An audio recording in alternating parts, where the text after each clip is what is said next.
In the movie of the life of Jesus that plays in my head, oh, come on, you all do it, don't you? In the movie of the life of Jesus that plays in my head, the part of Zacchaeus is always in the past been played by Danny DeVito. This is Danny DeVito. You might remember Danny DeVito from there was an old TV series, Taxi. He was the dispatcher in the booth. He once played Arnold Schwarzenegger's twin brother and was the voice of the Lorax more recently. Danny DeVito. He's 4 feet 10 inches tall. It's always been Danny DeVito in my head. So this week though, I've been struggling a little bit with this story because there's something about it that really bugs me. And so it's caused me to rethink my casting. And now I am casting the part of Zacchaeus as Tom Cruise. This is Tom Cruise. Tom Cruise is 5 feet 7 inches tall. Yeah, I know, he's short. Wait, really? 5'7" is short? But he is. You might remember him from Top Gun, the Mission Impossible movies, many an action thriller.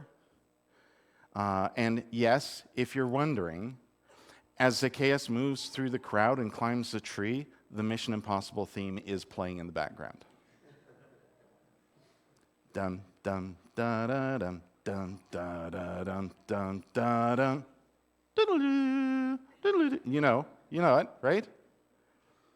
It's playing. Oh, you're laughing now. But in the last 5 minutes, this story has gone from a Solomon sacred text to a comedy with Danny DeVito. You know it was a comedy if it's got Danny DeVito in it. And now it's an action thriller. Dun, dun, da, da, dun, dun, dun. Just even trying to imagine what Zacchaeus looked like changed your perception of the story, didn't it? It does. This is the thing that bugs me about this story. If this story were told simply as Jesus goes into the town of Jericho, which, by the way, was a big place, he goes into town and he asks where the chief tax collector lives, and he goes to Zacchaeus' house and he knocks on the door and he says, "Hey, Zacchaeus, I'm here for dinner. Let's chat." What's the difference? Why did we need to know Zacchaeus was short in stature and had to climb a tree to see Jesus?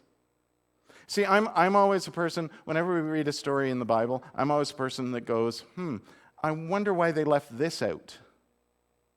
I wonder how it would change our perception of the story if we knew this piece, or if we knew what happened next. Because stories in the Bible, I think, there's always an economy of detail. If you don't need to know it, they probably left it out. So here's a story where I go, why did we need to know? Why did we need to know that he was short in stature and had to climb a tree? There must be a reason. Oh, well, so he could see Jesus. Okay, but he could have pushed his way through the crowd, or more significantly, since he was the chief tax collector and would not only have been rich, he would have probably had soldiers at his disposal. He could have simply just had Jesus grabbed and brought to his house, but he didn't. Why did we need to know he was short? That seems like a particularly subjective thing to say about him. It doesn't say he had a beard or brown hair. Now, I know by the way, some of you I know are thinking to yourselves, hey, Robin, you're a fan of Game of Thrones. Why didn't you cast Peter Dinklage as Zacchaeus? Right? He was Tyrion in Game of Thrones. I'll tell you why, because I think it's relevant to the story. So don't be ridiculous. Why would I cast Tyrion? I'll tell you why. Because if you know, does everybody know who I'm talking about, Peter Dinklage? Because I didn't put a picture up of him. Okay. If you've ever seen Peter Dinklage, you would remember. Partly because of the reason that he doesn't want you to remember. Because he was born with dwarfism. He's very, very small. But he's made a career of playing characters for whom that shouldn't matter to you because he's a powerful personality. Like the character he plays in Game of Thrones. Yes, the fact that he's a dwarf is part of the storyline, but he's a powerful personality.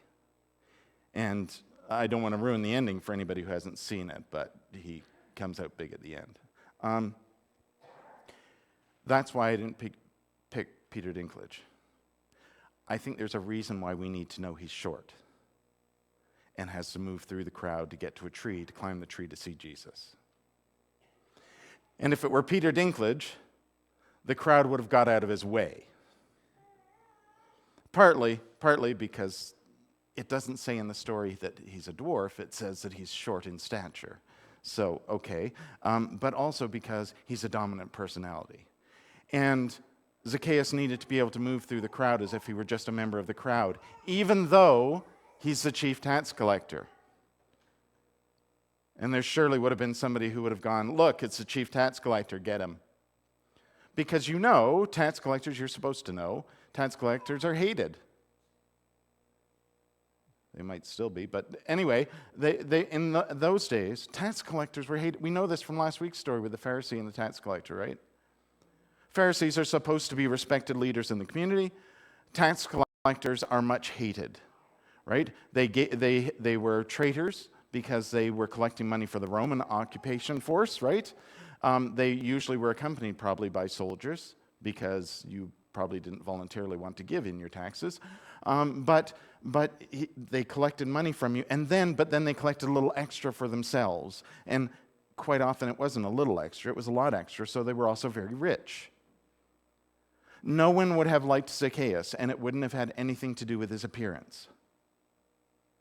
He's supposed to be hated. So why did he need to be short?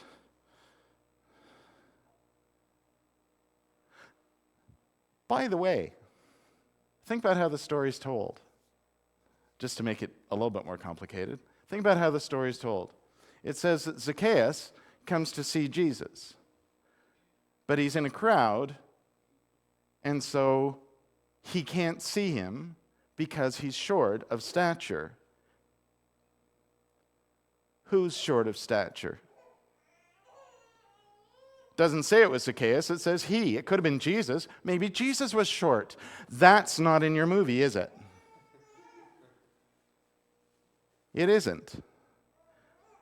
Nobody pictures Jesus as being short, which is too bad because probably compared to 21st century people, the odds are pretty good he probably was, and probably looked very differently than we have ever imagined him to look. Believe it or not, he wasn't a white dude with blue eyes. I know. Surprise. But he might also not have been tall. So it could be that Zacchaeus decided to climb the tree because it wasn't him that was short, it was Jesus. He couldn't see him in the crowd. Did that change the story for you? Here's why I think Zacchaeus has to be short. It's because he's the tax collector, and he needs to be able to move through the crowd without anybody noticing that he's there, so that he can then climb the tree, not so he can see Jesus, but because then Jesus can see him. I think he wants to be seen. I think it's really easy to interpret this story as being about how Zacchaeus is saved. He's the lost, right? That is saved by Jesus and changes his life. In fact, we even hear him say, I will do this. But the thing is, there's also a theory that the tense of the verbs in that phrase, that declaration from Zacchaeus, isn't I will do it, it's I do. In other words, he already does do it. Either way, whether it's a declaration of who he already is or who he's going to be, the point is, he makes it in front of a crowd and Jesus.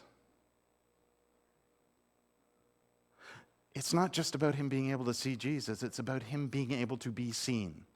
See, I think Zacchaeus has already made up his mind. I think whether Zacchaeus and Jesus already knew each other, or Zacchaeus had already lived his life like that, he wanted people to know it now.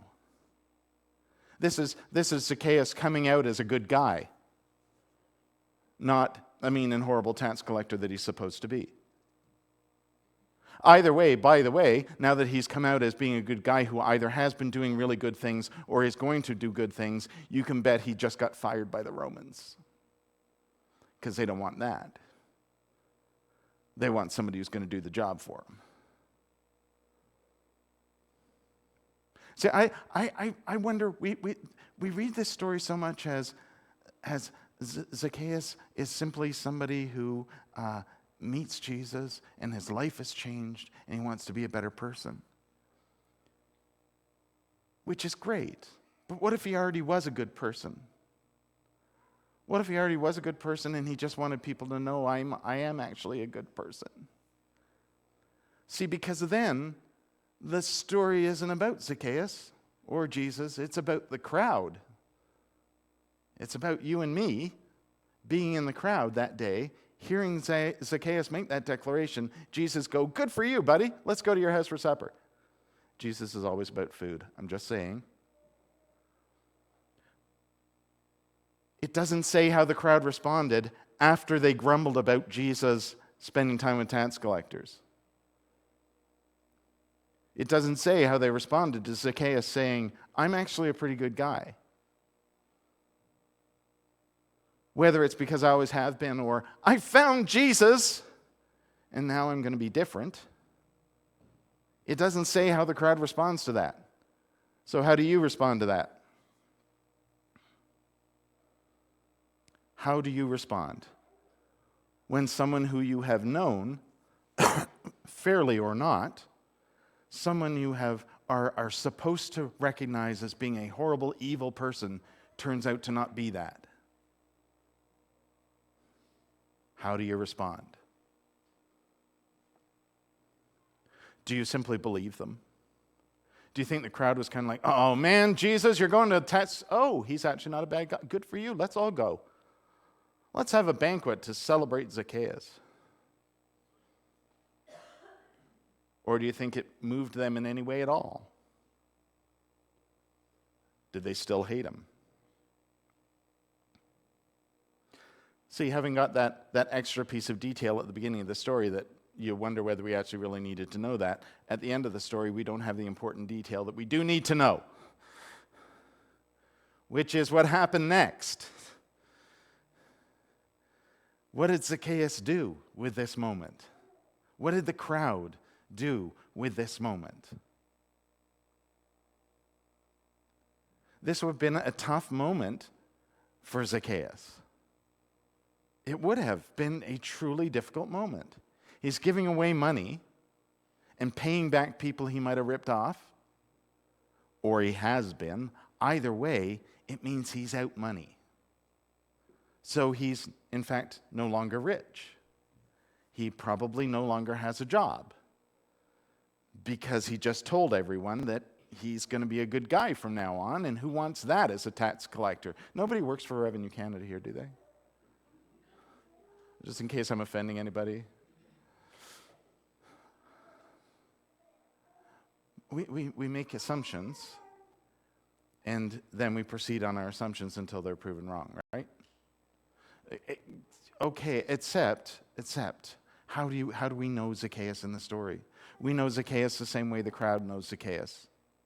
Not well enough to recognize him in the crowd, but well enough to recognize that as a tax collector we should hate him. Except he's a good person. What are you going to do with that?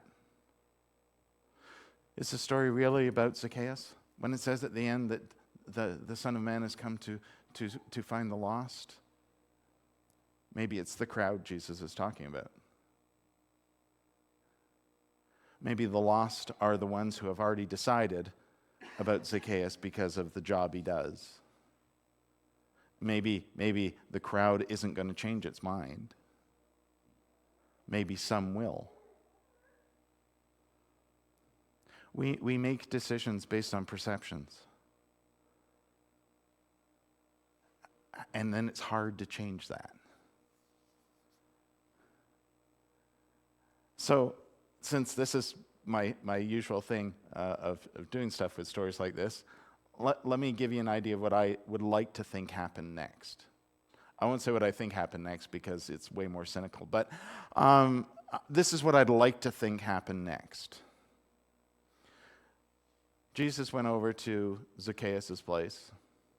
They chatted some more. Jesus moved on.